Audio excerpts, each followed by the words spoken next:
하나님 말씀 사도행전 4장입니다. 사도행전 4장 18절에서 19절 20절 말씀 3절 말씀입니다. 사도행전 4장 18절 다같이 합독합니다. 시작. 그들을 불러 경계하여 도무지 예수의 이름으로 말하지도 말고 가르치지도 말라 하니 베드로와 요한이 대답하여 가로되 하나님 앞에서 너희 말 듣는 것이 하나님 말씀 듣는 것보다 옳은가 판단하다. 우리는 보고 들은 것을 말하지 아니할 수 없다 하니 아멘. 기도드립니다. 사람을 만드시되 먹고 살 수 있도록 자급자족할 수 있도록 스스로 홀로 살아갈 수 있도록 얼마나 존귀하게 만들었고 얼마나 기가 막히게 만들었는지 이 모든 인간들이 이 땅에 70억의 인구가 살아가고 있습니다. 지원받은 인간 하나님께서 원하시는 것은 오직 하나 하나님을 인정하기를 원하고 있는데 인간들이 지원받음에도 불구하고 이것을 인정하지 않고 자기 멋대로 자고한 자세로 살아가고 있습니다. 하나님 앞에 겸손하게 무릎 꿇은 이들을 통해서 70억의 인구가 이 일을 할 수 있도록 하나님 앞에 쓰임받는 거룩한 도구 되어지기를 간절히 원하고 오늘도 말씀을 통해서 저희들을 위로하여 주시옵시고 인도하여 주시옵시고 복되게 하여 주시옵소서. 감사드리옵고 예수님의 이름으로 기도드립니다. 아멘. 우리 사람이 있다. 사람이 있다라는 것은요 보여지면서 아는 거죠. 즉 행동.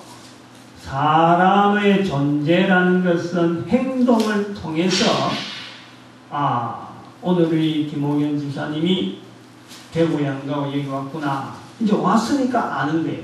만약에 안 보였으면은 우리는 생각을 대구에 가 있었구나 이렇게 하는 거죠. 그리고 와 있으니까 여기 왔나 이러거든요. 행동이 와야 우리의 존재 그걸 인식이 되어집니다. 그걸 행동이라고 하죠. 행동은 사람은요 바로 행동이 안 나옵니다. 사람이 행동으로 나오려면요 반드시 거쳐야 되는 과정이 있습니다. 먼저 자기가 생각을 하는 거예요. 생각을 하고 그럼 행동이 바로 연결되느냐. 생각과 행동 사이에서 반드시 또 하나 거쳐야 될 과정이 있죠. 생각이 행동으로 되어지는 데는 말이 나와야 됩니다. 말이. 한번 자세히 보십시오. 내가 아무리 생각을 했는데도 그 생각대로 되려고 하면요 내가 분명히 말을 했어요. 말을 뭔지 모르게 말을 먼저 하고 그 다음에는 행동을 옮기는 거예요. 생각은 복잡합니다. 이 생각도 저 생각도 많이 생각한 대로 사람들이 다 못 움직이. 그런데 말을 하면은 말한 대로 생각이 그대로 말한 대로 돼서 행동으로 나타나는 거예요. 그래서 말한 대로 된다라고 할 때 그것은 생각이 먼저 됐기 때문에 그 생각대로 행동이 나타나는 과정이지 말이 그냥 나오는 게 아니라 말이라는 것은 항상 생각을 염두에 두고 행동까지 연결되어지는 이것이 바로 말이라. 그래서 이 말이라는 것은 생각을 담는 틀 이것을 언어라고 볼 수 있어요. 언어. 이 보이지 않는 무형 또 무능력의 생각이 행동으로 나타나는 그 과정에는 언어라만 어떤 글자라고 하기도 하고 또 그림이라고 해요. 그림으로 표시되어지고 또 이게 공학 또는 설계도가 돼요. 설계도. 이런 것이 언어에 들어가요. 언어에. 일종의 언어가 돼가지고 이게 나타나는 거예요. 그러면은 생각이 언어로 됐다가 글자로 됐다가 그 다음 나타나는 것이 행동이고 실행이랍니다. 그래서 언어는 글자는 생각을 나타내는 형태, 틀 이렇게 말해요. 틀. 옛말에도 우리가 잘 아는 말에 그런 말이 있잖아요. 속에 육덕볕을 내더라도 말을 알아본다. 그러는 또 가는 말이 고와야 오는 말이 곱다. 이 말만 주고받는 건데 결국에는 그 안에 생각이고 행동들로서 나타나는 거예요. 행동을 했는데 가는 말이라. 행동을 했는데 오는 말이라. 그러나 생각이 언어라는 틀이 된다는 것은 언어란 사용하는 사람들끼리의 이 공통된 약속이기 때문에 약속. 내 생각과 다른 사람의 생각이 언어로서 나타나야 같은 생각인지 다른 생각인지 알 수 있는 이 공통된 약속이 바로 언어라 부를 수가 있습니다. 우리가 보통 내 생각을 말을 할 때요, 나는 언뜻 이렇게 생각합니다. 내가 이 말을 해야 될까 안 해야 될까, 또 이걸 지금 한국어로 말해야 될까 영어로 말해야 될까, 안 그러면 이 사람이 이 말을 들으려고 하면은 이게 독어로 이야기해야 되느냐, 중국어로 말해야 될까, 일본어로 말해야 될까, 이런 생각을요 번쩍 합니다. 그렇게 해서 그 중에서도 이걸 표준말로 사용해, 사투리까지 사용해, 아주 복잡한 과정을 거쳐서 입에서 말이 나오는 거죠. 생각의 틀이 언어라라는 거예요. 오늘 우리 읽은 본문이 바로 이제 어떤 내용을 하냐면은 이 교회의 기본 틀, 교회라는 것은 기본적으로 뭔가라는 것을 알리려고 하는데, 이 성경 말씀을 통해서 우리에게 널리 알려진 언어, 이 교회라는 언어가 있어요. 교회. 우리가 한국어로서 교회라고 사용할 때 이게 사용하는 자나 듣는 자의 생각이 어느 정도 정해져 있습니다. 아, 교회는 요런 사람들의 모양, 그 듣는 사람이나 말하는 사람이나 어떤 범위가 있단 말이에요. 그 범위를 두고 우리는 말을 하는 거죠. 그럼 그 말하면 상대가 알아듣는다. 교회, 일정한 형태 혹은 공간, 그리고 교회 출입한 성도들을 등등을 제한해가지고 우리 교회라는 말을 쓴다, 사용한다. 그리고 또 일반적으로 언어라 그럴 적에, 언어는 독립된 한 개의 언어만 절대 언어가 될 수 없습니다. 반드시 언어가 하나 있으면요, 거기에는 부수적으로 비슷한 말이에요. 비슷한 말. 유사한 언어가 있고 또 유사한 개념을 가진 뜻이 있는 그런 언어들이 반드시 주변에 있을 적에 새롭게 생성되어지는 언어가 생깁니다.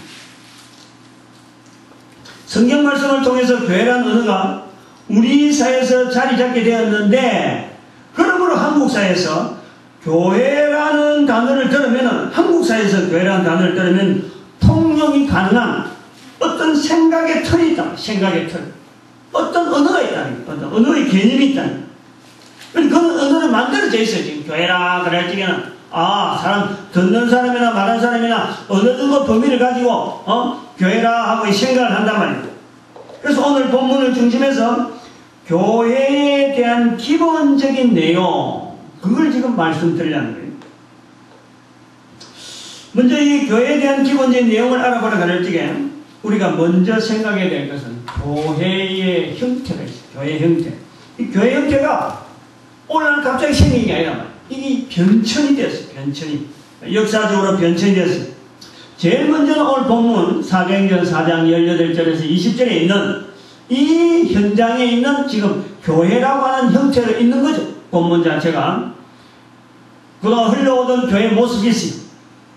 그 다음에 지금 우리가 두고 있는 본문 아니고 우리가 볼 때, 이게 지금 오늘 본문이라는 사도행전 18장에서 19절에서 20절 사이에 있는 이 교회의 모습이 있고, 오늘 우리가 교회를 갈 때 우리 교회는요, 주로 어디서부터냐면 1517년 이후가 오늘날 우리의 교회 형태로 연결해 보는 거예요. 우리 교회 형태는 언제부터 되었느냐 하면 1517년 이후로 지금의 모든 교회에 다 적용이 되어집니다. 그러면 오늘 본문에 갈 때는 본문까지 오기까지의 또 어떤 세월이 있었는데, 그것이 바벨론, 이스라엘 역사 가운데 바벨론 포로 시대 이유가 있는 거죠. 그러면 지금 1517년 이후의 교회 모습이 있고, 그러면 지금 시대까지, 지금 본문에까지 바벨론 포로 이후부터 시작해서 지금 본문까지의 말씀이 있으면은 또 그동안에 또 교회가 있는 거예요, 여기에. 잘 말하면 사도시대부터 1517년대까지 교회가 있다.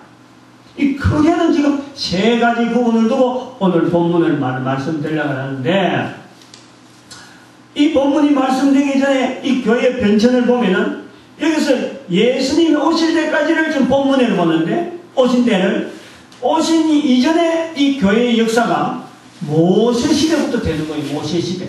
굉장히 오래 갑니다. 모세 시대 되면은 그 안에도 교회 모습이 많아요. 모세 시대 때 교회 모습은 어떤 모습이냐, 또 모세 이후는 또 어디까지냐, 다윗까지. 그럼 다윗 시대부터 시작해서 또 바벨론 포로 시대까지. 그렇게 해서 교회 모양이요 자꾸 바뀌어왔다. 그러면 예수님 시대부터 시작해서 지금이 1500년인데 1500년간의 교회의 모습, 지금 우리는 1500년 이후란 말이에요. 1517년 이후니까 그럼 예수님 시대부터 시작해서 500년, 1000년, 1500년 세 단계로 나눠서 또 교회 형태가 다 틀려요. 또 참고로 해줘야 돼요. 참고. 왜 500년이라는 말을 쓰느냐 하면은 정확하게는 590년, 또 정확하게는 1000년이 아니고 1064년, 그 다음에 1517년 역사가 있는 거예요. 사건이 있는 거예요. 이 590년이라 할 때도 그냥 590년, 왜 그럼 590년이냐? 우리가 아는 그 교황시대, 지금 천주교라 말하는 교황이 그레고리우스 1세가 있어요. 그레고리우스 1세. 그게 590년에 교황이 돼가지고 그때부터 완전히 교황체제로 교회를, 전 세계를 교황체제로 다 인도했다. 그래서 그걸 590년이라 세월을 이야기하고, 그 다음에는 590년 이후부터 해서 1064년에, 1064년 나중에도 설명합니다만, 바로 1064년에는 지금의 그 터키 맞은편에 있는 콘스탄티노플에 있는 소피아 성전이, 소피아 성전. 응? 소피아 성전에 이제는 로마 교황이 갖다 붙인 하나의 파고문, 파문장, 그것을 통해서 그때부터 갈라지는 거예요. 1064년 이후 이렇게 교회로 갈라집니다. 그때부터 동서교회로. 그전에는 교회가 하나로 되어 있다가 이제 동서로 나눠질 거예요. 동쪽에 있는 교회는 콘스탄티노플을 중심에서 있고 서쪽에 있는 교회는 로마 교회를 중심해서 교회를 나눠지고 있어요. 그러고 있다가 1517년 오늘 우리가 모습에는 바로 종교개혁을 통해서 교회가 지금 막 뿔뿔이 흩어져 있는 이런 모습으로 되어졌다. 이거는 나중에 또 구체적인 그 내용은 나옵니다. 근데 여기 우리 볼 때 자세히 보시면 나중에도 한번 나옵니다만 500년, 1000년, 1500년 그 다음에는 지금 2000년 시대에 우리가 살고 있잖아요. 잘 보십시오. 왜 500년, 1000년, 1500년, 2000년 이렇게 가르느냐. 500년이라 할 때는 590년이라 한 사건 때문에 그렇고 1000년이라는 사건은 바로 1064년의 사건 때문에 그렇고 1500년에 갈 때는 1517년의 사건 때문에 그렇다. 그럼 지금 2000년이에요. 2000년. 2000년이라는 것은 지금 12년이니까 2099년 2011년부터 지금 2009년 사이에 교회에 대한 어떤 변화가 있을 것이다. 이걸 예측하려고 지금 이 말씀을 드린다. 그럼 어떤 교회의 모양으로 변화될까? 교회의 기본 모습은 있는데 그 기본 모습의 교회가 지금까지 모세 이후로부터 계속해서 교회가 바뀌어 왔는데 오늘날 교회가 어떤 교회가 있을까 하는 것에 되어지고 그럼 앞으로 교회는 어떤 교회가 되어져야 될까? 그것에서 오늘 이 교회의 기본이라 하는 그 틀을 잡고 한번 깨뜨려 보려는 거죠. 그래서 본문에 나타나는 교회는요, 바벨론 포로 시대 이후부터 되어진 것으로서 18절의 문장에 이 말하는 자들이 주축이 되어 있는 교회입니다. 즉 사도행전 6장에서 여기서 모인 사람 누구냐 하니까 사도행전 6장에 모인 사람들의 이름이 나오는데 대제사장 안나서, 가야바, 요한, 알렉산더 대제사장의 문중이 지금 다 모이는 자리예요. 지금 이 자리가. 그리고 이때는 대제사장을 중심으로 하는 제사에 드리는 이 중심으로 되어 있는 교회다. 그래 볼 수가 있는 거죠. 그리고 이 교회에서 예수님이 제자로 있다가 새 시대의 교회 형태로 교회를 세우게 되는 이 사도로 쓰임을 받는 베드로와 요한이 대제사장들이 관할하는 그 성전에서 백성들에게 성경의 말씀을 풀어가지고 예수님께서 성경에서 말씀하는 즉 성경에서 오시겠다 하는 그 메시아가 곧 예수님이다 하는 것을 전하니까 17절에서 이것을 이 예수님이 바로 그리스도라는 것을 전하는 이것을 이제는 민간에게 더 퍼지지 못하게 하려고 저희를 이어봐요. 이후에는 이 이름으로 아무에게도 말게 하자. 그래서 18절 보니까 그들을 불러 경계해서 오늘 말씀하는 본문 18절부터 20절 사이에 베드로와 요한에게 대답하여 가로되 하나님 앞에서 너희 말 듣는 것이 하나님 말씀 듣는 것보다 옳은가 판단하라. 18절에 경계하여 도무지 예수의 이름으로 말하지도 말고 가르치지도 말라. 이렇게 딱 잡아서 지금 어른장을 주고 있는 거죠. 그래서 오늘의 본문의 말씀을 자세히 보면은 그래요. 교회의 흐름에서 보면은 그렇다는 거죠. 성경에서 표현하는 여러 형태의 교회의 변화가, 아까 내가 말씀했습니다. 변화가 많이 왔어요. 모세 이전에도 교회가 있었고, 모세 시대 교회가 있었고, 모세 이후에 또 솔로몬 시대까지, 또 솔로몬 시대부터 바벨론까지, 또 바벨론부터 본문까지, 이런 교회가 모습이 자꾸 변해가는 거예요. 여러 가지 변천 중에 보면 오늘 본문에도 지금 어떤 교회의 형태로 오고 있다가 어떤 교회의 모습으로 오고 있다가 새로운 모습으로 이제 교회가 두 개가 생기는 모양이다라는 거예요. 두 개의 교회 모습이 지금 보이는 곳. 하나는 기존의 바벨론 시대부터 대제사장 중심으로 놓은 교회가 있고, 그 다음에는 예수님 시대부터 시작해서 제자들을 통해서 이제는 또 알려지는 새로운 교회 형태가 되어진다라는 것을 우리가 볼 수가 있습니다. 우리가 두 개의 교회가 되어지는 역사적인 사건을 하면 하나의 교회인데 이게 두 개가 되어지는 사건이 있는 부분에서 우리가 예를 한번 들려고 그래요. 아까도 말씀드렸지만은 500년에서 1000년 사이로 넘어가고 1000년에서 1500년 하는 이 교회 형태 중에서 왜 그 1000년이라 하는 이 세월에 구분 짓느냐. 그럴 때 1064년을 우리가 이야기했습니다. 1064년에 1064년 되기 전에 서로마를 중심해서 이제는 330년, 정확하게 330년, 정치적으로 로마에 있는 그 교황이, 로마에 있는 그 군주, 소위 황제가 동쪽으로 이전해요. 콘스탄티노플로 이전합니다. 워낙 로마 제국이 워낙 크니까 그 콘스탄티노플 쪽으로 오면은 로마 황제 쪽에서는 그랬어요. 로마에 있으니까 자꾸 북쪽에는 훈족이라든지 지금 그 프랑스 쪽에서 너무 내려와서 자기 있는 이탈리아를 너무 괴롭힌단 말이에요. 그러니까 그게 소위 말하면 이 괴롭히는 이것들이 너무 싫어서 저 멀리 가야 되겠다. 그래서 수도로 이전해요. 330년 이전하고 400 몇 년도 돼가지고 완전히 동서가 제국 자체가 갈라질 거예요.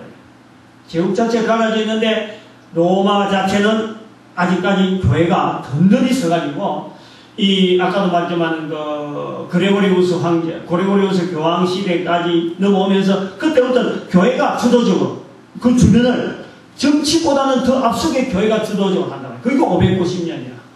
그래가고 교회가 전체로 이제 그래서 이 콘스탄티노플에 있는 이 교회까지 로마 교회가 다 지배를 하고 있었어요. 근데 그러고부터 한 600~700년이 흐르다 보니까 이 교회가 은근히 이 제국이 나눠지고 있는 세월이 한 600~700년이 되다 보니까 이 동쪽에 있는 교회도 은근히 서쪽에 있는 로마에 있는 교회의 제한을 그 정권을 안 받으려고 제재를 안 받으려고 이제 반항을 하는 거예요. 그러다 보니까 이 서쪽에 있는 교황이 동쪽에 있는 아까 말한 서쪽에 있는 교황이 사신을 보내요. 그래가지고 소피아 성당, 콘스탄티노플에 있는 제일 큰 성당이라고 하는 그 성당에다가 서로마의 교황이 파문장을 딱 붙입니다. 이제부터는 이 동로마 이게 있는 교회는 이제부터는 절대 교회라고 부를 수 없다. 그러고 파문장을 붙지.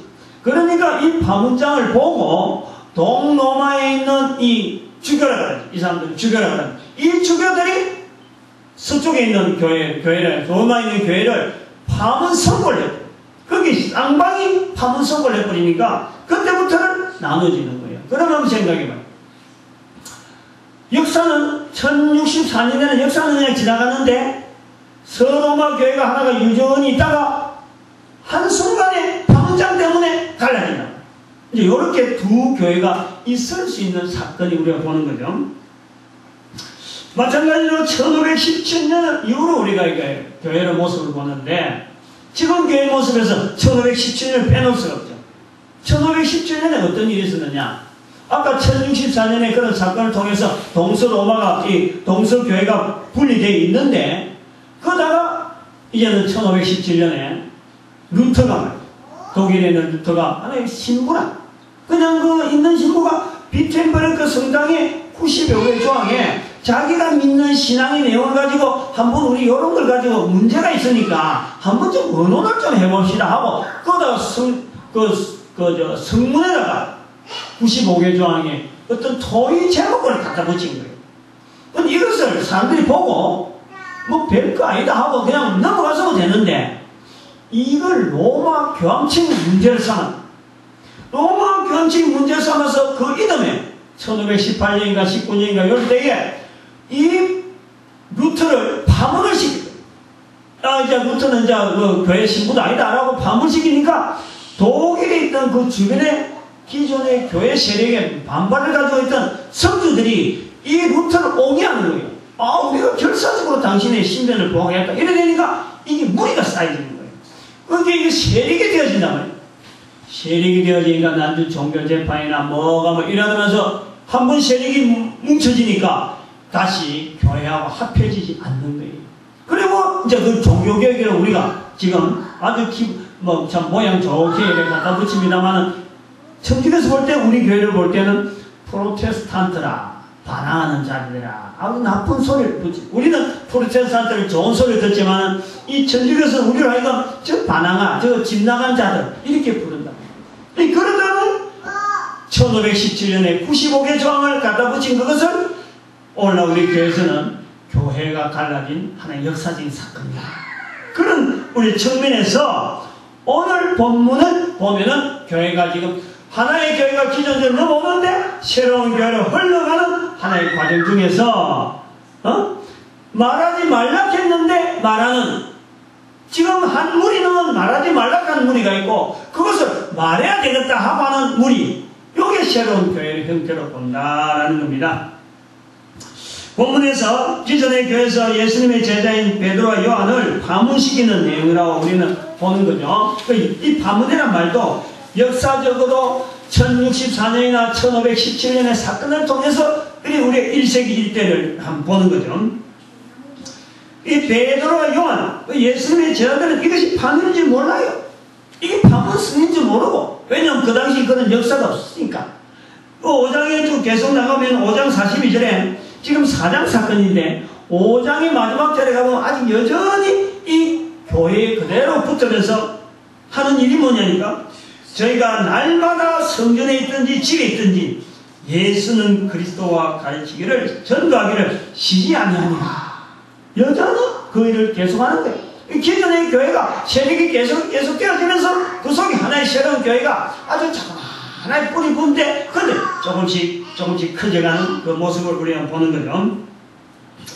이제 이 모습을 우리가 이제 부를 때에 지금부터는 조심해서 들어야 될 표현들이 있어요.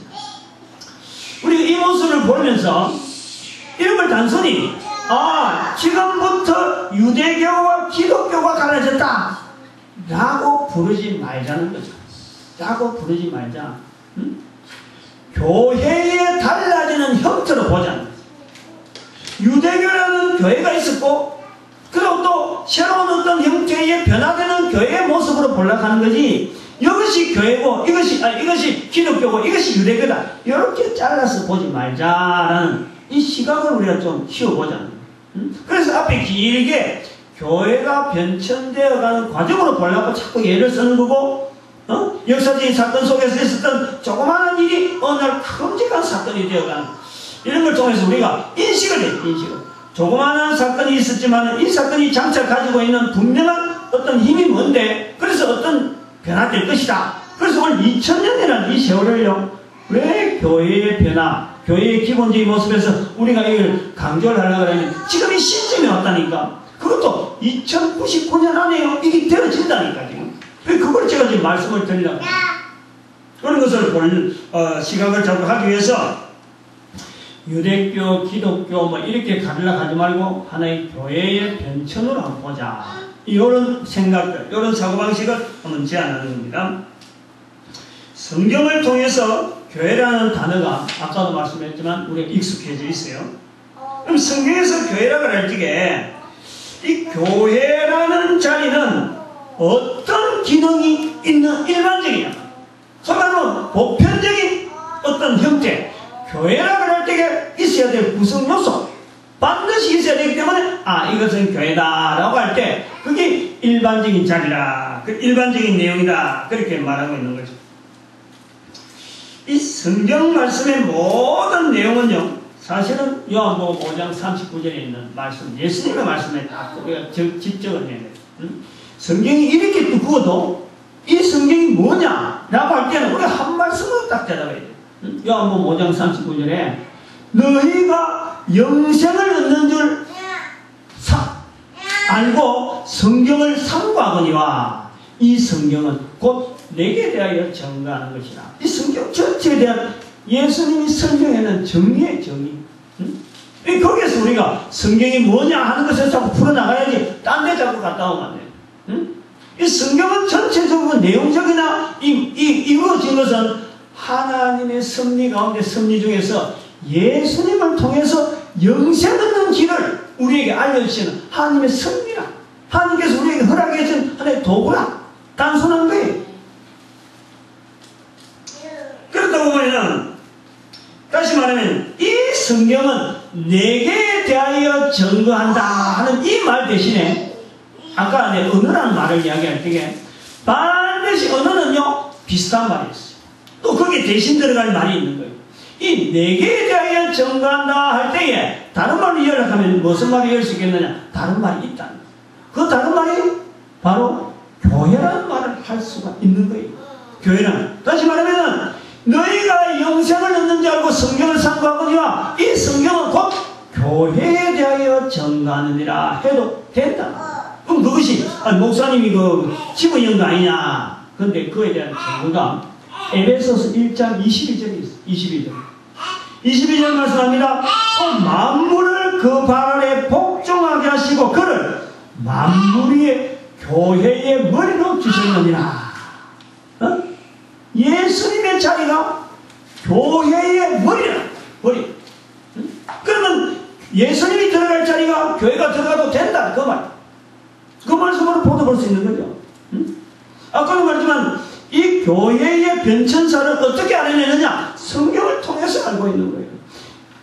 성경 역사가 지금 시대까지 성경 본문에서 이제 성경 역사가 교회 역사로 끝난다고 하지만 성경에 기록된 교회의 역사가 본문에서 끝이 나더만 그 이후의 역사는 500년대로 통해서 우리는 잘 안다. 590년의 사건, 1064년의 사건, 1517년의 사건, 그리고 2000년에 지난 지금의 흐름, 이런 걸 통해서요 성경 본문에 있는 내용이 앞으로 또 그 전에 바벨론 포로 이전에 있었던 그 변천사와 유사한 어떤 변천이 되어간다 하는 것을 우리는 본다. 그 교회의 증거라. 교회에 대해서 증거하고 있는 내용을 보는 거죠. 그래서 이 내용하고 이제는 에베소서 1장 22절 말씀하고 요한복음 5장 39절 말씀을 연결해서 정리해 보면은 성경 말씀 속에 이 교회의 기능이라는 것은 아까도 말했지만 언제나 일정한 하나밖에 없다는 거예요. 교회의 기능 자체는 하나밖에 없다. 즉 예수 그리스도를 통해서 영생이라는 것이 주어지는 것이 하나밖에 없듯이 예수 그리스도에 대한 표현은 성경에 막 수도 없이 많은데 이 성경에 대해서 찾고 뒤집어보면 즉 예수님이 나오고 예수님에서 나오면 인간들에게 영생 주시기로 하나님께서 우리에게 베푸신 성리로서 성경을 본다.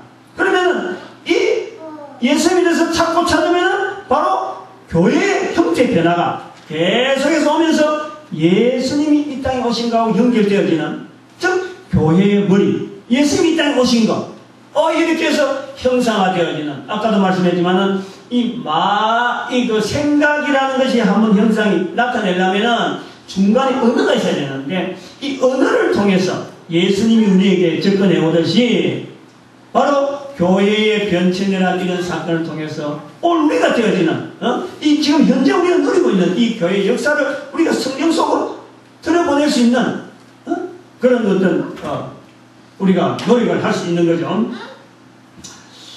성경의 모든 말씀은 인간에게 영생 주시기 위한 하나님의 마음을 읽을 수 있습니다. 우리가 읽겠어요. 특별하게 우리가 관심 가져야 될 부분이 하나님의 마음을 표현하는, 하나님의 마음을 표현하는, 하나님의 마음의 생각을 나타내는 도구가 바로 성경으로 볼 수 있는 거예요. 근데 성경 말고도 얼마든지 하나님의 마음을 알아볼 수 있는 것이요, 또 하나님은 우리에게 주셨어요. 근데 그것은 우주 만물이라. 우주 만물, 우주 만물 로마서에 있는 대로 모든 것을 하나님이 다 알 수 있도록 우리 인간에게 충분히 줬는데, 그것을 잘 모르니까 인간들의 약속되어지는 언어를 통해서 하나님께서 다시 또 집약을 해놓은 거예요. 하나님의 마음을 표현한 이 성경을 통해서 또 하나로, 한 단어로 표현하는 것이 바로 이 교회라는 거예요. 즉 예수 그리스도를 교회라고, 교회의 머리라고 하는 이 표현은 바로 이 우리가 쓰고 있는, 우리가 몸담고 있는, 우리가 출입하고 있는 형태적인 모습인 이 교회를 통해서 바로 교회의 머리 대신 예수님을 바라보게 하시는 또 하나의 글자죠. 글자. 교회라는 글자를 통해서 바로 예수 그리스도가 이 교회의 머리다 하는 것을 우리에게 인식시키는 새로운 또 어떤 표현이라. 성경 말씀 전체에서 교회의 변화된 모습, 또 예수님이 구약시대는 어떤 모양으로 계셨고 신약때는 어떤 게 계셨고 지금은 어떤 모양으로 계시는데 앞으로 지금 우리에게는 어떤 모습으로 또 역사하시는데, 그런 예수님의 이 이름을 담고 있는, 몸을 담고 있는 곳, 그것을 글자로서 표현할 때 하나님의 마음이 그러하다면, 그것을 글자로 표현한다면 그것을 교회라고 표현한다라는 거예요. 여기서 이제 본문에서 예수 그리스도를 알지 못하고 예수 그리스도의 제자를 파문하는 것도 교회입니다. 교회. 이거 우리 아주 조심해서 해야 돼요. 분명히 그래요. 고백은. 예수 그리스도에 대한 표현을 성경에서 하려고 하는데, 교회를 통해서 하려고 하는데, 교회를 일하고 있고 교회라고 하는 주축 세력이 되어지는 이 제사장이 예수 그리스도를 모르니까 예수 그리스도를 전하는 제자들을 파문하는 것도 교회란. 그리고 교회가 지금 바뀐다는 거예요. 지금 이 시점에 이 중요성을 우리가 인식을 해요. 왜 교회가 바뀌어야 되느냐, 왜 교회가 하나로 계속 안 가고 바뀌어야 되느냐. 즉 예수 그리스도를 모르고 예수 그리스도를 전하는 제자들을 파문하니까 교회가 바뀔 수밖에 없다는 거예요. 여기 여러분들이 진지하게 들어야 돼요. 이거요, 시시하게 들으면 안 돼요. 우리가 지금 몸담고 교회 가고 지금 몸담고 있지만요, 내가 얼마나 지금 잘못하게 교회를 다니고 있는지 모른다는 거예요. 잘 다니고 있는 것 같은데 지금 예수님을 전하는 제자들을 파문하고 있는 자리에 내가 있을 수도 있다는 거예요. 대제사장이 뭐 보통 사람들이, 성경에 대해서 보통 하는 사람들이, 여기 있는 대제사장이 한 사람만 있는 게 아니고요, 아까도 말했지만 6절에 보니까 막 대제사장 가문들이 다 모여요. 안나서, 가야바, 요한, 알렉산더, 우리가 듣도 못하는 그런 말까지만 전부 다 모여서 대제사장의 문중이 지금 다 참석해갖고 예수 그리스도를 이야기하는 그들에게 말하지 말라고 교회라고 하는 자리에 뿌듯이 지금 자리 잡고 있다. 이 교회가 하나 변화된다는 것은요, 그냥 뭐 파문장 하나 붙인다고 되는 게 아니고 붙여야 되는 이유가 있고, 변화되는 이유가 분명히 있으니까 변화되어 가서 지금 우리가 있다. 여기에서 본문에서 나오는 예수님의 이름을 알지 못하는, 예수를 그리스도라고 믿지 않으니까 예수를 그리스도라고 믿는 이 제자들을 파문시키는 이 교회의 모습을 우리는 분명히 인식하고 이것이 내가 있는 이 자리가 아닐까 하고 겁을 내야 된다고. 겁을. 두려워해야 돼. 교회라고 불리는 단어를 정확하게 표현하려고 하는 이제 기본적인 부분이 나옵니다. 교회는 뭔가 형태는 변화될 수 있어요. 모세 이전의 교회 모습이 있을 수 있어요. 형태가 변화될 수 있어요. 모세 이전의 교회 모습은 족장들이 가서 아들, 딸들, 아들 데리고 다니면서 이곳이 하나님을 섬기는 곳이다. 예배 드리는 곳이, 거기 우리 고인돌이라고 하는 그런 곳이 있어요. 응? 고인돌 모양으로 만들어놓고, 여기 우리 재단이다 하고는 그거 살 수도 있는 거죠. 그게 모세 이전이라. 응? 모세 이후에는 법계 중심으로, 그리고 또, 참, 이스라엘 백성들이 어디 가든지 모세 시대부터, 응? 그래 볼 수 있는 거죠. 법계 중심으로 시내산에서. 그게 바로 솔로몬 시대 이전이라.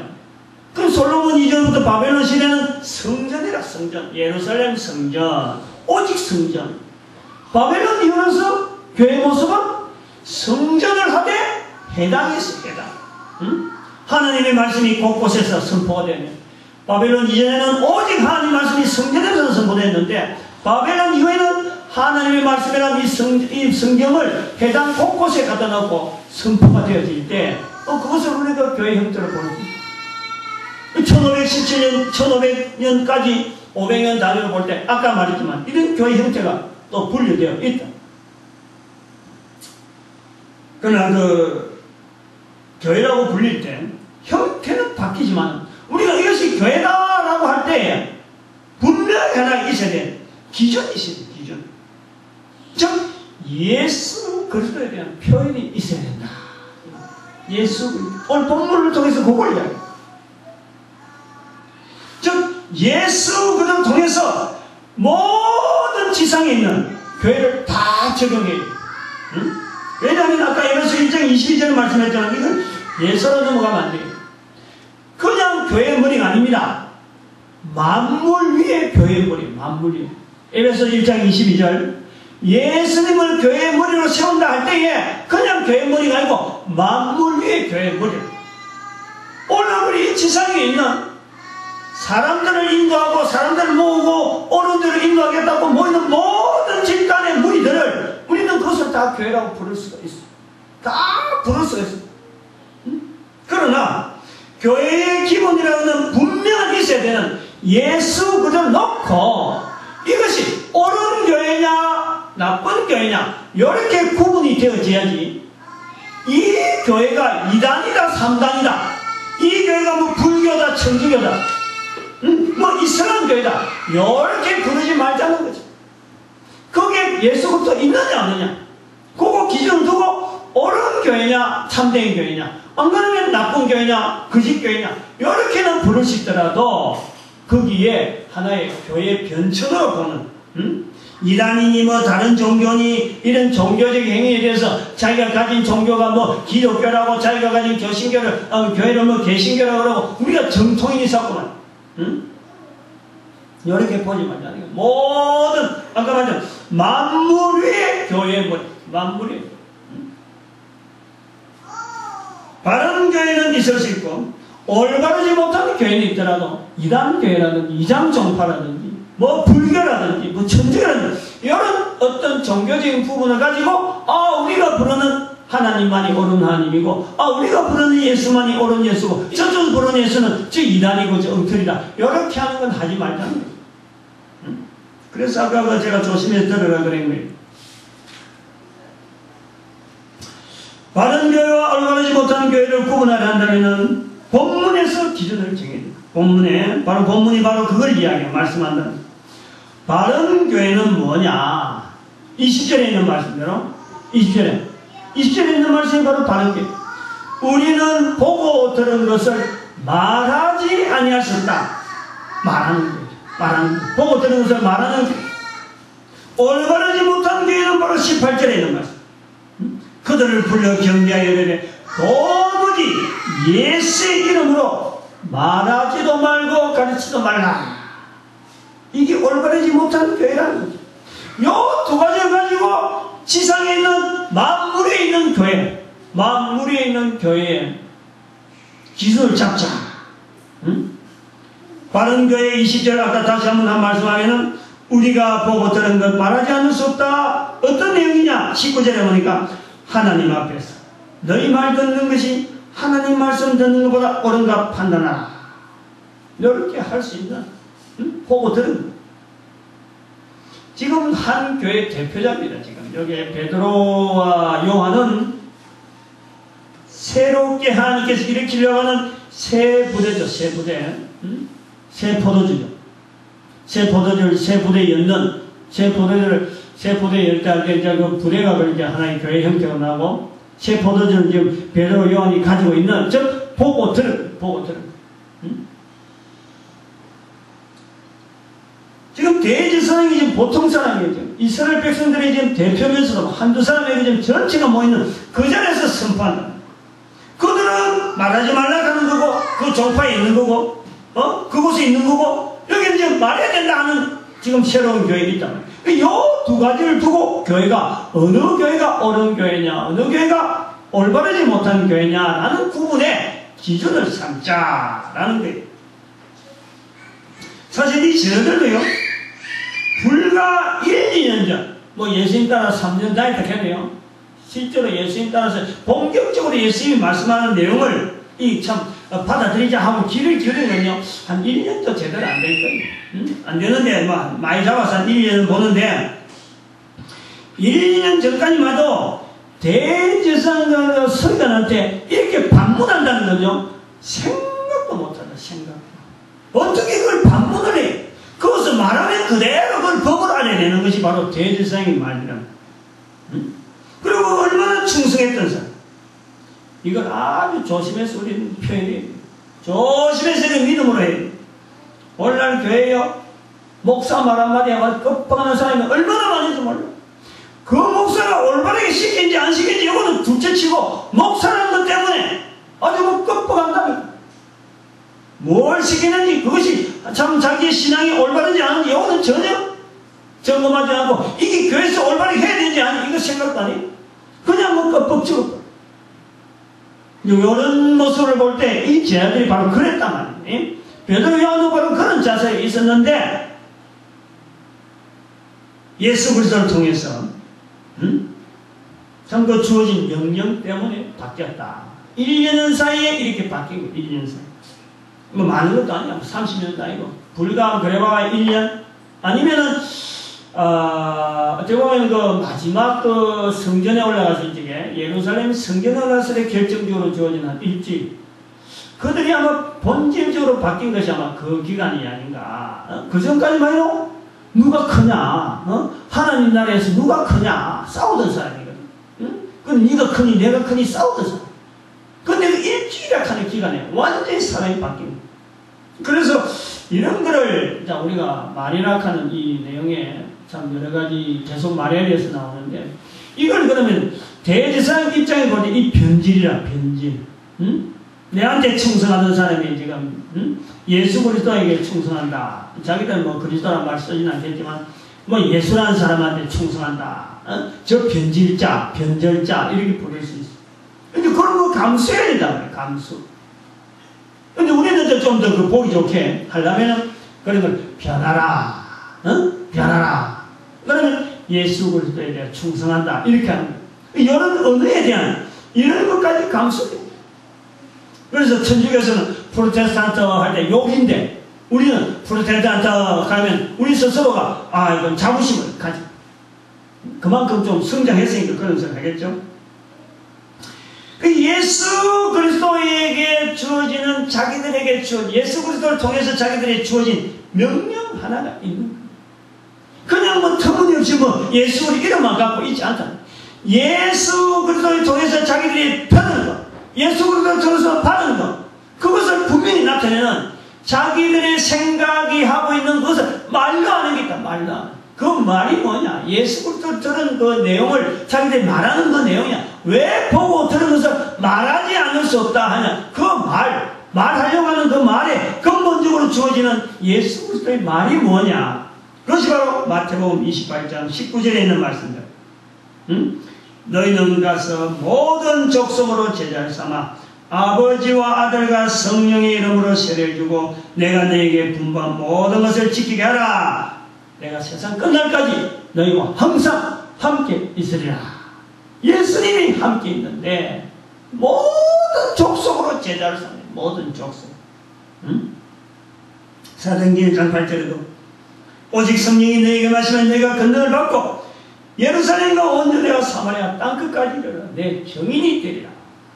땅끝까지 이르러 내 증인. 모든 족속으로 제자 삼다. 이 말씀을 보았다는 거지. 이 말씀의 실체를 보았다는 거지. 이 말씀을 들었다. 그러니까 말하지 않을 수가 없는 거예요. 응?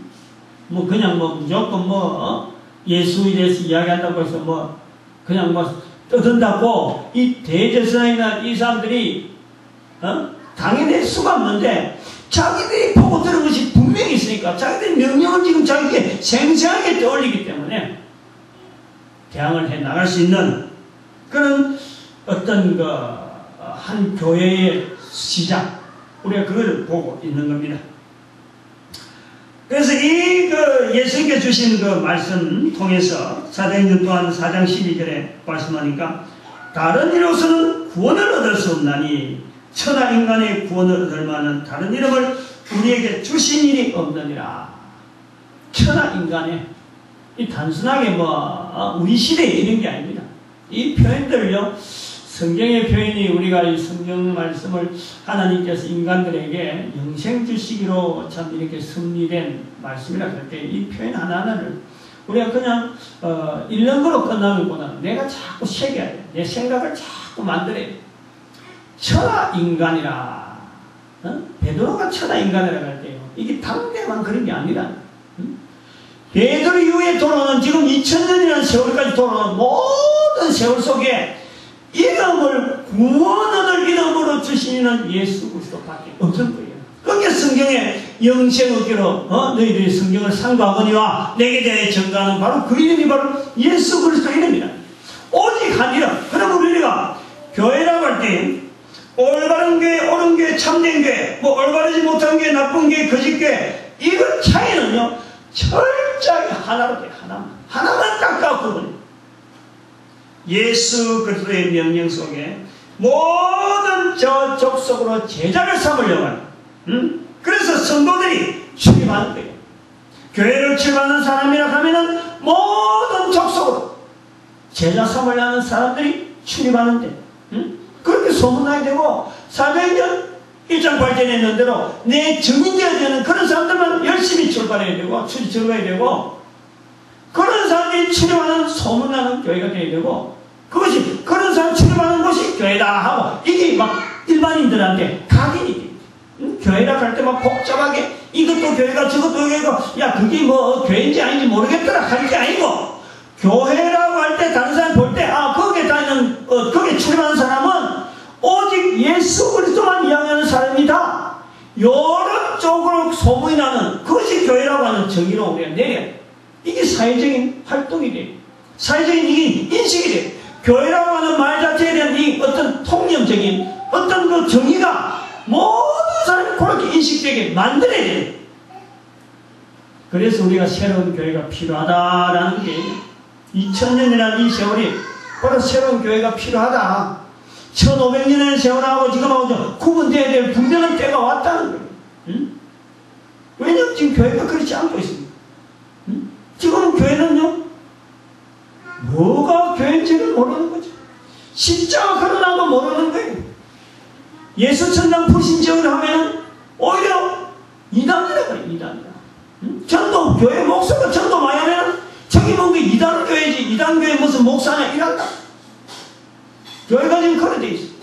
근데 성도들은 우리 교회가 지금 다니니까 너무 좋다. 우리가 이단, 우리가 정통이다 하고, 우리가 정통이고, 저 아무 교회는 저거 성도도 안 오고, 저거 보니까 교회도 별들을 넣고 하는 거, 저거 가면 안 되겠다. 오늘 새로운 분이 있는데, 이 교회에 처음 왔다가 다른 교회 알아보겠다고 간 사람들 얼마나 많은지 몰라요. 그거 가면 교회가 교인들이 많으니까 차로 보내주고 하니. 여기서 대구까지 가는 사람도 있고, 지역에 사람들이 많을 때도 그랬는데, 없을 때는 오직 하겠습니다. 우리가 그 교회라, 올바른 교회라 할 때요, 우리가 반드시 생각해야 될 것은 마태복음 10장 32절. 예수님의 명령 삭고할 거 없어요. 그까지 사도행전 1장 8절까지 갈 것도 없고, 마태복음 28장 19절에 20절까지 갈 것도 없어요. 마태복음 10장 32절. 사람 앞에서 나를 시인하네. 나도 하나님 앞에서 저를 시인하네. 이런 사람들이 교회에서 출입을 통해서 이런 입술로 자꾸 바꿔지는 이런 것이 교회가 사람 앞에서 예수 이름을 시인해. 하나님 앞에서 저를 신하리라 했는데도 불구하고 오늘날 교회 나와가지고 예수 이름 이야기하라 하면은 한참 돌다가 자기 교회 이야기. 교회 가자, 교회 가자. 예수 이름 이야기는 안 해. 교회는요, 늘 하는 이야기지만 예수 이름 들은 사람이 어쩔 수 없이 와야 되는 것이 교회라는 거예요. 교회 가자 하는 것보다도 저가 갈 곳이 찾다 보니까 교회밖에 없는 게 그게 지저로 와야 되는 거예요. 교회 가자. 어느 교회 가자. 우리 전도지 어떤 보면은 진짜 교회가 여기 있어서 그런 교회가 전도지가 있더라고. 아, 내가 무슨 편이야. 그래서 올바르지 못한 교회에 조심해야 될 부분들이 있어요.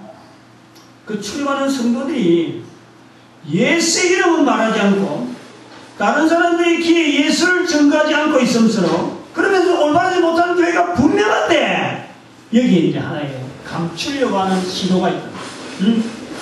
자기들끼리 모여서 우리가 정통이다. 우리가 보수교단이다. 아까 어제 아무 교회는 이단교파다. 다른 종교다. 지금 봐봐요.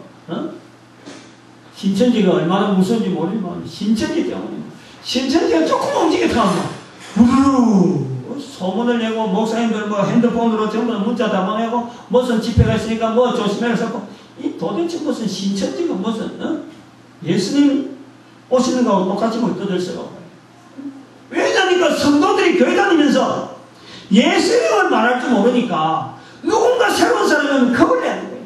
이게 신천지가 아닌가. 신천지, 구천지, 구분도 못해. 그리고 이단종파 이야기하면 자기는 정통인 줄 알고 있고. 이런 교회가요, 사실은 해치란 무덤 속에서 아웅다웅 하는 것 같은 십족해 하는 무리들의 모습과 같다. 그래 보는 거죠. 요걸 안에, 성경의 회칠한 무덤이라든지 실족한 무리가 없을 수는 없다 하는데도 이게 내가 아닐 것이라는 그 속에서 아주 든든하게 살아가는 오늘날 교회의 모습이다. 그래 봅니다.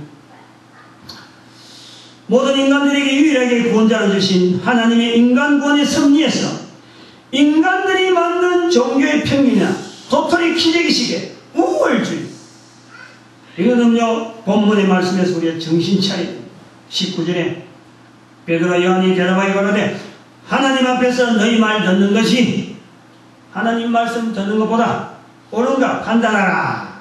옳은가 판단해. 옳은가 판단해.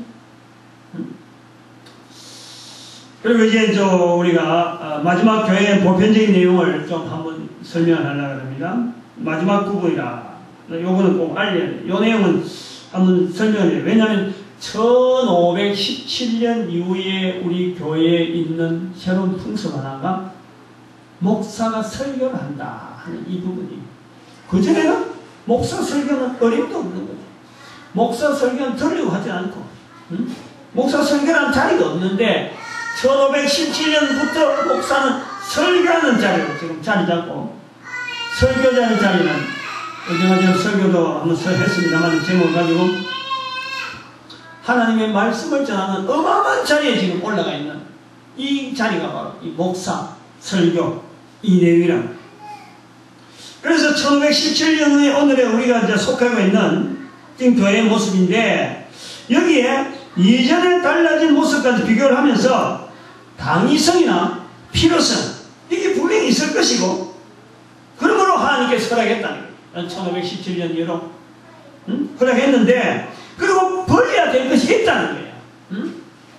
근데 버려야 될 것이 있다는 것을 모르고 있다는 거죠. 요것에 대해서 고민을 안 한다는 거예요. 500년 동안 우리가 아까 1064년부터 시작해서 1517년까지에 분명히 버려야 될 것 때문에 1517년이 있었는데 1517년 이후에 교회가 버려야 될 것 때문에 고민하지 않는다. 여기에서 싸움을 하지 않는다. 개인이 넘어가 이단이라서 이런 싸움은 하는데 내 속에 있는 들보는 지금 전혀 키우고 있는데 불구하고 그걸 깨닫지 못하고 있다. 그래서 버려야 될 것. 그거 하나를요, 1517년 이후에 우리가 버려야 될 것 중에 꼭 하나 버려야 될 것은 1517년 의미가 그래. 이게 아까도 말했지만 이게 당쟁 비슷한 거예요. 분파라, 분파. 어? 처음 시작도 루터가 뭐 종교계 하려고 한 것도 아니고 루터 편에 드는 사람들이 이게 그 교황을 향해서 은근히 편싸움하게 된 거예요. 그때부터 교회가 편가르는 싸움이 시작됐다 볼 수 있는 거죠. 1517년 이전의 교회 모습은요, 편가르는 모습이 없습니다, 사실은. 그러나 1517년에는 편가르기 시작된 거예요. 1517년 이후에 편가르기는 인문주의 사상이 되어진 거예요. 인문주의가 발달하니까 되어진 거고, 그때부터 기독교, 불교, 천주교, 종교를 분리하는 거예요, 분리. 인문주의에서도 그렇게 분리하는 거예요. 왜냐면 교회가 그렇게 분리해버리니까. 2단이고 3단이고 막 분파가 막 나오니까, 이걸 갖고 인문주의에서 볼 때 도대체 어느 무리를 어떻게 부를 것인가 명명을 해야 돼요. 명명을 해야 되니까 이렇게 정의를 할 때 이름을 자꾸 짓다 보니까 인문학을 하는 사람들이 교회를 산산조각이 돼요. 산산조각. 오늘 우리 불교라 부르고 아니고 이런 거 뭐 이슬람이라 부르는 건요, 이건 절대 올바른 표현이 아니에요. 성경적인 표현이 절대 아닙니다. 만무리의 교회라고 불러요. 우리는 교회는요, 만무리의 교회라고 불리고, 천하, 모든 족속, 천하에 오직 예수 그리스도 이름이 통용될 수 있는 그런 쪽으로의 시각을 가져야 되는, 그것이 우리가 올바른 교회를 지향하는 하나의 자료거든. 그래서 나는 옳고 너는 그러다 하는 이것은요, 1517년 이후로는 반드시 이건 우리가 벗어버려야 될, 우리가 실현해야 될 내용이에요. 개신교는 옳고 천주교는 나쁘다, 유대교는 옳고 이슬람 나쁘다, 저는 옳고 무당이 나쁘다, 교회는 옳고 저는 나쁘다, 이런 따위로 이게 비교해가지고 한 단체는 옳고 한 단체 나쁘다, 이런 건요 절대 우리 교회 안에서 불러서 되는 말이 아니에요. 이게 옳은 교회를 들어오고 옳은 교회 출발하려고 하고 옳은 교회를 몸담고 적어도 내가 교회 다닌다고 하는 사람이 되려면요, 천하에 모든 사람 70억의 인구가 공통적으로 한 교회라고 하는 이 속에, 옳은 교회라고 하는 틀 속에 들어오기를 바라는, 그래서 예수 그리스도 안에서 우리가 중심을 가지고 기준을 가지고 저를 불러요. 한 단체를 기준해서 다른 단체 옳다 그러다 말할 수 있는 단체는요, 지구상에 하나도 없어요. 모든 사람이 다 죄인인데 누구를 향해서 옳고 누구를 향해서 그러다. 우리는 절도 교회로 봐야 돼. 이슬람 사회도 교회로 봐야 돼. 힌두교 사람도 교회라고 하는 이런 시각으로 단지 그 속에서 예수 그리스도에 대한 고백이 있느냐 없느냐, 그래서 옳은 교회냐 옳지 않는 교회냐 이런 구분은 둘 수 있더라도, 그래서 옳지 않는 교회가 왜 옳지 않느냐, 예수 그리스도를 열어라, 이렇게 예수 그리스도를 접목시키는 이런 과정이 우리에게 있어주고, 개연성이 항상 있을 때, 개연성이 이슬람하고 교회가 말이죠, 이슬람하고 기독교가 벽을 쌓고 원수처럼 지낼 것이 아니라 교회 안에도 올바른 교회지 못하는 교회, 예수 그리스도를 두지 않는 교회가 있기 때문에 이슬람 사회에서도 분명히 예수 그리스도를 둘 수 있는 그런 개성이 있다. 하나님 앞에서 만물의 교회, 누구든지 될 수 있기 때문에 그 개성을 두고 우리가 바라봐야지, 내가 속해 있는 단체만 정토이니까 나머지 모두가 다 원수다 하면요, 내가 있는 건 실제로 얼마 안 돼요. 종자밖에 안 돼. 종기 주변에 어마어마하게 많은 음식이 있으면 내가 먹는 음식은 종자리밖에 안 돼. 그거 갖고 내가 옳다하고 있는 거야. 하나님 보실 때는 밖에 있는 사람 훨씬 많은데, 인류적으로 볼 때 하나님이 보실 때에는 교회라고 하는 이 테두리 안에 들어있는 사람보다도 교회 밖에 있는 사람이 훨씬 많아요. 그럼 하나님의 사랑은 밖에 있는 데가 훨씬 더 관심이 많이 가 있는데, 우리는 하나님 부른 사람 몇 명 되라는 그거 갖고 우리에게 우리 종자, 우리 종파, 우리만 옳다서고 하고 그렇게 부르고 있다. 사도행전 4장 12절, 천하인간의 다른 이름을 예수 그리스도 대신에 준 적이 없다. 사도행전 4장 14절, 천하인간의 다른 신학을 우리에게 준 적이 없다. 그러므로 우리가 옳지 않는 교회, 거짓교회라고 부를 때, 옳은 교회, 올바른 교회라고 부를 때는 예수 그리스도의 거룩한 이름 앞에 우리가 연결해보는 옳은 교회가 옳지 않는 교회에게 예수 그리스도 인도를 해서 그들도 옳은 교회로 만들려고 하는 그런 시도가 우리가 천하 모든 인간들에게 적용해야 되는 거 아니냐 그래 보는 거예요. 우리 교회 지도자 특히 개신교에서 부르는 이 목사, 제가 목사니까 잘 들어요. 지금 이 내용은 지금 동영상을 만들어갖고 인터넷에 계속 유포가 되고 있는 거예요. 그래서 내가 이걸 뭐 우리 성도 많고 적고 이런 내용을 하는 게 아니라 모든 교회가 앞으로 이걸 들어야 되니까 그래서 선포하는 거예요. 옳지 않는 교회, 거짓 교회, 분명히 그게 목사가요 옳은 목사가 될 수가 없습니다. 그게 무슨 옳지 않는 교회고 거짓 교회니까 옳지 않는 목사인 건 틀림없어요. 단지 또 중요하게 되는 것은 옳은 교회라고 하는 중에 있는 목사도 옳지 않는 목사가 될 수 있다. 요거 조심해서 그래요. 목사들이 내가 목사니까 이야기하는 거지. 목사님이 이런 말 할 수 있겠어요? 목사가 드려야 돼요. 설교 준비하면서요. 사실 목사와 설교 이게 도대체 어떤 단계인가 이 고민을 해봅니다. 목사라는 것이 필요하냐? 이게 틀이 필요하다. 틀. 목사가 필요하다. 설교가 필요하다. 목사와 설교가 필요하다. 이게 틀이니까. 왜냐하면 지금의 교회 형태라고 하는 이 형태 속에는 잠정적으로 이런 목사가 설교를 통해서 하나의 자리가 필요하다. 그게 1517년까지 지금까지 이 필요하다. 1517년 이후로 요구되는 자리가 있다.